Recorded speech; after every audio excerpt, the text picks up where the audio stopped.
September 2016. Yun yung huling pasok ko ng simbahan. Kasi intentional. Yun na yung huling simba ko na wholeheartedly pinasukan ko kasi kailangan. Yun kasi yung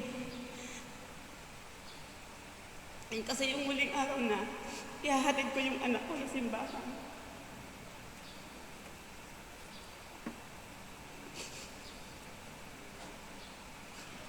Sinabihan ako ni Ma'am Nes na mag-share. Sabi ko, ano yung gagawin? Tapos si Mapet tumawag. Sabi ko, Pet, ano bang sasabihin ko? Kasi kanina yung pagpupunta ng ibang speaker, yung gesture ba na ginagawa, yung mga simpleng gesture na siguro po para sa inyo normal, para sa akin kakaiba na siya. Kasi hindi na po pamilyar.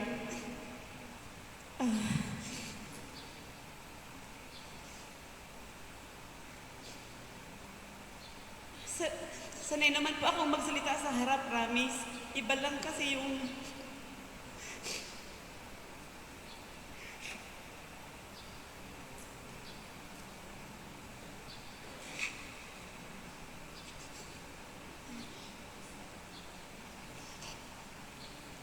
Iba lang po kasi yung bigat. Bigat ng salitang inaon niya sa imong aki. Kasi ako mayo na po. It's been 10 years. 10 taon. At doon pa rin yung sakit. Pero as I was listening kay Father kanina,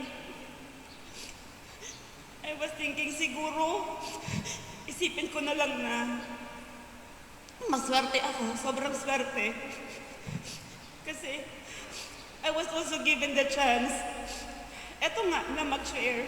Hindi ko naman talaga alam ano yung gagawin. Thank you. Hindi ko naman talaga alam ano yung gagawin ko. Hindi ko nga alam ano yung sasabihin ko. Tapos I was looking at them. Sabi ko, may binabasa, hindi ako prepared. I'm not even well-versed sa Bicol. So, habang kinokolek ko lahat ng memories, yung paghihirap ng anak ko sa hospital bed, yung paghihirap ko personally because police, di ba, matapang-tapang. Pero hindi ko talaga magawang magdasal during that time. Kasi sa utak ko, Lord, hindi ako nagdadasal sa simbahan. Doon lang ako sa may ICU. Sabi ko, Lord, ibigay mo naman sa akin yung anak ko. Kaya ko naman buhayin yan. Kaya ko yan pag-aralin sa maayos na paaralan. In fact, ang dami kong alaga. I have rape victims. Anak po nila sa tatay nila, sa akin nakatira. I'm sending them to school. Tapos sabi ko, eto lang, hindi mo sa akin ibibigay. It came to a point na pinalis ko po lahat ng alaga ko sa bahay. Nung time na dineclare nang wala na po yung youngest son ko. Sabi ko kay Mama, palayasin mo lahat ng alaga ko sa bahay. Sabi ni Mama, hindi kasi wala naman yung mga kasalanan. Siguro this time is a reminder sa akin to finally surrender na po si Tam Tam. Siguro is Satan na ako naman ang magsabi.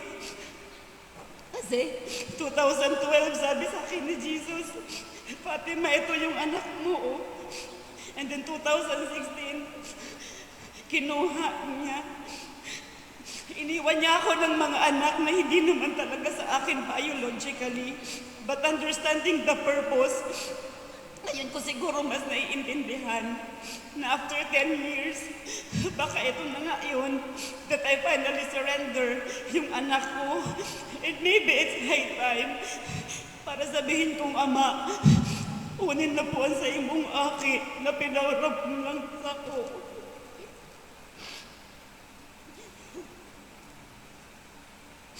For 10 years, maraming anak na po ang dumaan sa akin na hindi ko naman talaga kaano-ano. Some of them may teacher na po, yung iba po nasa ibang bansa na, yung iba po nakabalik na sa family. And ngayon siguro titingin na lang ako din sa blessing.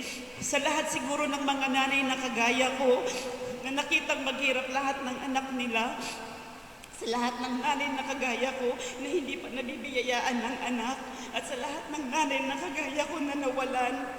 Tingin kayo sa blessing. Siguro for now, the biggest blessing that I can brag, yung sinasabi ni Father kanina na maging nanay tayo sa lahat ng nangangailangan.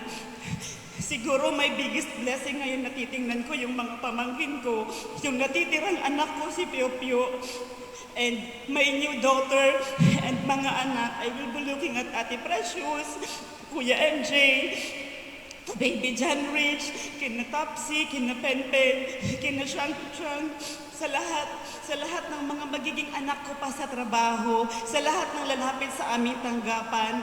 Siguro doon na lang ako titingin na siguro kaya kinuha ni Lord yung anak ko because sabi nga nila, true God does not punish. Sa dami po ng kasalanan ko, sobrang dami. Some immortal, venial sins, name it all.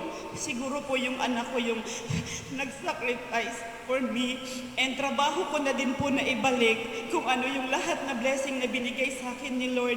I promise that I will be a good steward in a form po ng pagiging ina sa lahat ng mga ngailangan, sa lahat ng mga batang walang nanay, at sa lahat ng mga nanay po na nawalan din ng anak. It's high time that we let go and let God. Kasi a friend once told me, si Miles Melia, sabi niya, pagpasalamat mo na lang na si Tamtam at an early age, 4 years old, saved na. He is now saved, and I know saved na po yung anak ko while I am working for my salvation. Amen.